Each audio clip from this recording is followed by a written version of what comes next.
एक हात धरला निवृत्तीनाथाने ज्ञानोबारायाचा, एक हात धरला पांडुरंगाने. देवे निवृत्तीने धरले दोन्ही कर, जातो ज्ञानेश्वर बैसावया. समाधी स्थळाकडे ज्ञानोबारायाला जेव्हा चालवलं, धाकट्या मुक्ताईनं धाकट्या सोपानाच्या गळ्याला बिलगुण हंबर डाफो.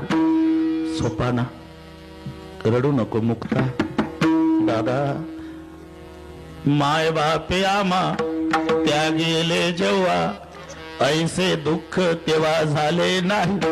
जेव्हा आपले रात्रीचे मायबाप गेले रे सोपाना, त्यावेळेला एवढं दुःख नाही झालं जेवढं आता आपला दादा ज्ञानोबा जाताना होतं.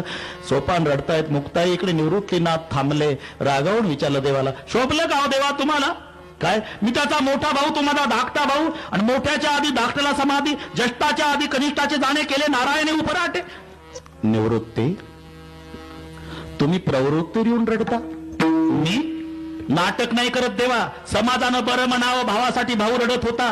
मी नाटक नाही करत माय बापा, माझ्या ज्ञानोबाचं प्रेम रडवतं. मी त्याचा मोठा भाऊ असून मला गुरुस्थानी मानलं आणि माझ्या माऊलीनं जन्मभर शिष्याचा धर्म सांभाळला.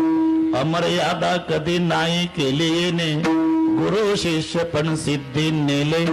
शेवटचा प्रसंग.